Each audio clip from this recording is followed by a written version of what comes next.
To set up your events on Liveheats for Surf Lifesaving, what you'll need to do is log in as a director and create an event.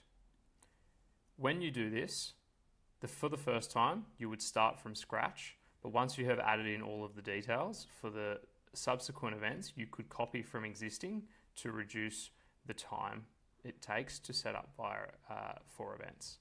So when we start from scratch, we would add in the name of the event, the dates, and then the location.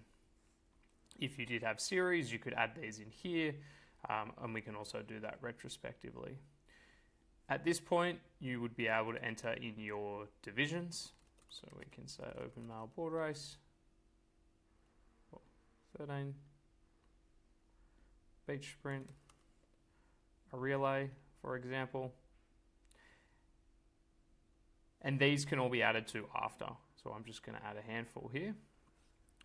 You'll see that once created, the event would be marked as scheduled, and we want to leave it that way until we have finalized the entry setup. So once we've done this, you would see that in the event settings, we now have all the options to update what we just went through. You would need to, for Surf Lifesaving events, change this to either all clubs in my federation or all clubs in my organisation. So for example, all clubs in my federation means anyone within Surf Lifesaving Australia. All clubs in my organisation would be, if you were a branch setting up an event, then it would just be for the clubs in your branch. We're going to leave it here with all clubs in my federation. You can add divisions here. And so if you do have previous divisions, they're easy to add by searching, and if you did have new, you would be able to create new, like so down the bottom. The second step would be making sure that in the registrations tab, the SLSA ID and gender are both ticked. This is very important. You can save at any time, and I would recommend doing so. In the entry restrictions tab, you would need to set up to have SLSA club membership. There will soon be a patrol member check, a patrol hour check as well, and also your club membership here, that an athlete must be a member of a competing club. The next steps are to customize how you want the divisions to be able to take entries with the requirements. So we have a large list here to choose from. The first would be the age, so minimum age of 12, max age of 12 by the 30th of September is for this 13 male board race. You would see the gender, we would be able to select that as male. The awards that you might need to check here, depending on when it is, you might have the junior skills evaluation 12 for previous years if it's early in the season, and you can also check or them having the 13 award. These other options are for the relay events, and we'll run through that shortly.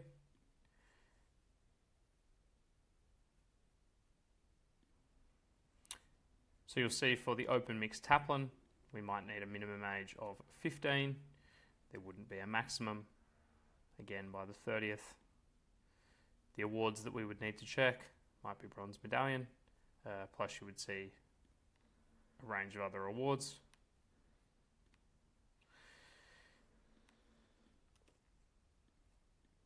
The gender, if you leave blank, it won't check. You could select either. And then for the mixed taplin, you might need the gender minimums to be of 3 male and 3 female. For your masters competition, where you have a combined age or a minimum age, you would be able to set this up as well. So a minimum age of 30 by a certain date. The awards required, which you'd be familiar with. The gender that is needed. And then for something like the combined age, we have that. And you would have the maximum age of 110 for this particular by this date. That's going to add together all of the ages of the athletes that are in that relay to the maximum of 110. Similar setup for the one where we have a particular age of one athlete. So the age is again just making sure that they're over 30. We don't have a combined age. We have obviously the awards and the gender, but the other award is the age of a particular team member, and this is where we would add in the 30 to 34 of this particular date, meaning that at least one person in that team must be within that age range. Please make sure that when you are adding these, you're making sure to save. It's quite important. If you were to exit out of this screen and come back to it, they would no longer appear. The last stage would be if you have set up or need to set up for payments. If you don't, you can leave as no and open the entries. If you do need to set them up, this is where you would go. The price per division would reflect like it is to enter an athlete and pay for as many events as they would like to go in just for one fee. So if that's the case, as normal, the price per division would be $40. Price per additional division would be $0. And then the custom pricing based on how it is currently set up is all of the relays that are needed. For example, these couple would all need to be set to $0 entry fees. And again, save button is super important. Once this has been done and all of these checks have been added, so in the general, we've got the competing club set. In the registrations, we have the SLSA ID and gender. In the entry restrictions, we have the SLSA membership and the club membership. And then in the registrations, in the payments area, we have that set up if we need. So those are all of the checks that need to happen to ensure that everyone entering is allowed to do so.